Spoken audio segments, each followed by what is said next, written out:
Hey, what's going on everyone? My name is Magic and welcome back to my channel. Now if you're watching this over on Triton Army, feel free to check out my channel as there will be a link in the description below. So today I'm going to be going over all the weapons that I could spot in the Eisendrache trailer, as well as traps and bosses slash other little things. So first we have the SVG, which is a sniper rifle, followed by the Shiva, which will probably be one of the wall weapons in the starting room again. We then have the Vesper, which is an SMG. Then we have my favorite, the XM53 rocket launcher, followed by the infamous Death Machine. Now, we do not know whether this is going to be obtainable via the box like in Black Ops 2, or it will be obtainable via power-up drops like in Black Ops 1, but either way, it's back. We then see the HVK-30 SMG, then we have the Dingo, which is my favorite LMG to use, and the last weapon that we have for the regular weapons, we have the KRM-262 shotgun. Now moving on to the special weapons, we have the bow and arrow. Now this is a special weapon that you're probably going to have to get by doing an Easter egg. Probably will not be obtainable via the mystery box. So basically all this thing does is that it shoots arrows that are on fire and explodes. Maybe there's other upgrades you can add to this thing. We don't really know yet. All we know is that it's a bow and arrow that shoots fire arrows. We then have the gravity spikes, and these things just destroy everything around you. These are very similar to the gravity spikes in multiplayer. Probably will not be called the gravity spikes in this, but for now, we're just gonna be calling them the gravity spikes. So these are two things that are somewhat similar to weapons in multiplayer, like the crossbow in multiplayer and these gravity spikes. So maybe we'll have some other specialists coming into zombies in this DLC or maybe future DLCs. We really don't know yet, but this is a little bit interesting.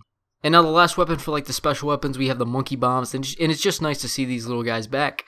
So now moving on to the traps, we have the gate trap. Now all this thing does is that the gates open and close, crushing all zombies nearby. The next trap we have is the electric orb trap, and this thing just shocks all nearby zombies. Now moving on to the last trap, which I'm going to coin the electric flinger trap. Now I'm not really sure this is a trap, but more a coincidence. I think it might be one of the new flinger pads in the map that just happens to have a group of zombies that was hit by an electrical orb walking across it. I could be wrong, but that's basically my best guess at this point, so I really don't think this is a trap, but more of a coincidence. Now we're going to move on to the bosses and two other really interesting things in this map. So first off, we have the Panzer Soldat. This is going to be the primary boss in the map. It's really the only boss we know of so far. Now it still has the flamethrower like it did in Origins, but it appears that it no longer has the claw that grabs you. And that was the thing I hated most about the Panzer Soldat. But overall, I still hate that the Panzer Soldat is here, and I wish it wasn't returning, but it is, so we're just going to have to deal with it. We then have the dragon heads, and these are very similar to the Cerberus heads in Mob of the Dead, and maybe we even have to feed zombies to these dragons to unlock something. And the last thing I want to mention in this video is the rocket, and I felt that this is very important to add because we obviously can launch this rocket in the map, and the area where the rocket is launched from can actually be explored because of this gumball machine seen on the right. This gumball machines that we can actually get to this area, so maybe something important can be found in this room after launching the rocket, perhaps the Pack-a-Punch machine, just like in Ascension.